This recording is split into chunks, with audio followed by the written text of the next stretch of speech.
Hey small group leaders, this is the vlog for the 28th and 29th of March.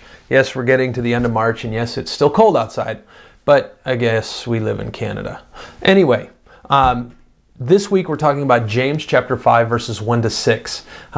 It's an interesting little bit of the book of James.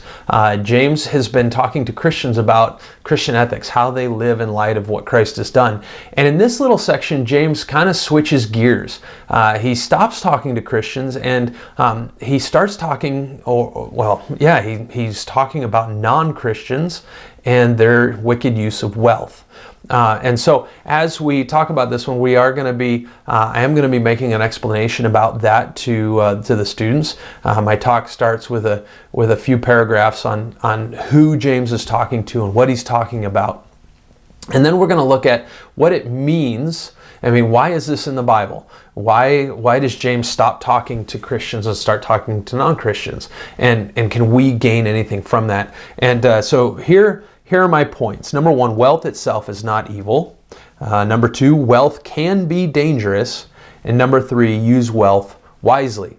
So I'll tweak them a little for junior high so they sound a little more fun. Anyway, here are the true-false questions that I've got for you guys this week. Number one, the Bible clearly teaches that money is evil and should be avoided. The answer to that is false. That's not at all what the Bible teaches, and many Christians have actually fallen into that ditch. We call it asceticism, where everything material in the world is evil. A lot of heresies kind of developed out of this whole like spiritual versus material things. For a lot of Catholics, that's why the monks are in monasteries. They are, putting off all things of this world, and really that's not what the Bible teaches us.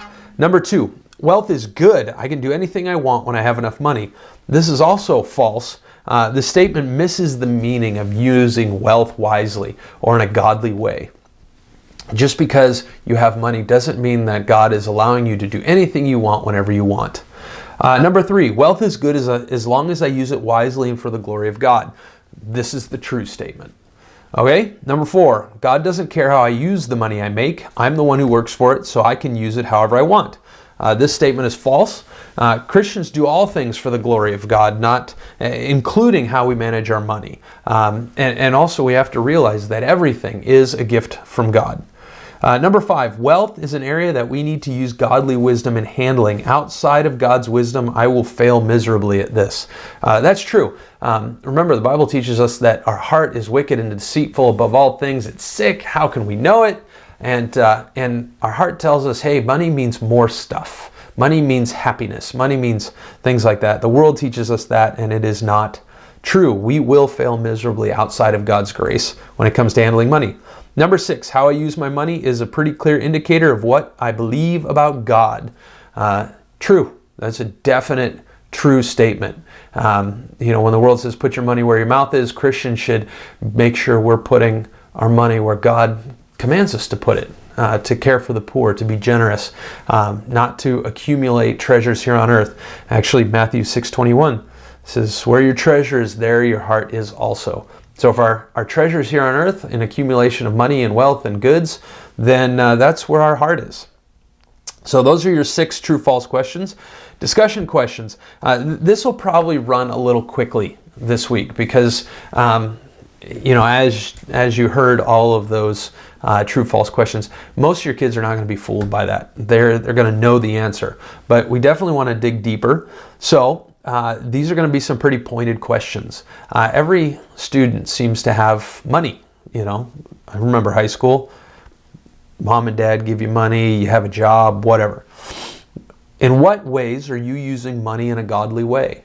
So the first one should be pretty easy. Oh yeah, I tithe or I give or I do this or that. You might have some kids like, I don't do anything. I just buy what I want because my parents do all that godly stuff.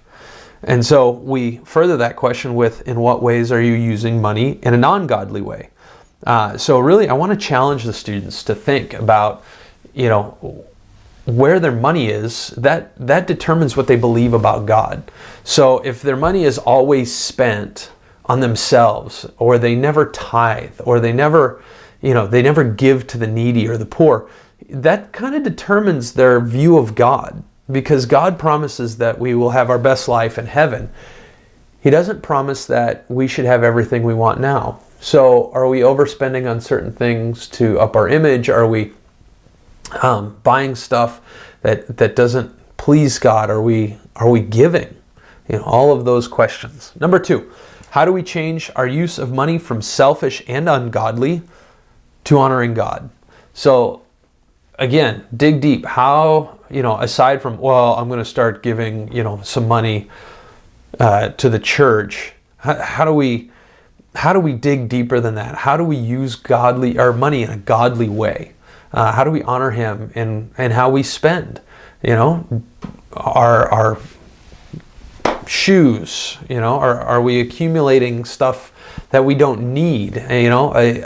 I liken it, and even for me, this was a bit convicting, because I go, how many actual pairs of shoes do I need?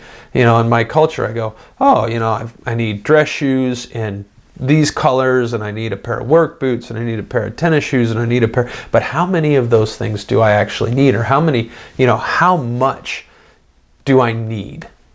And how much more can I do for the sake of God's name?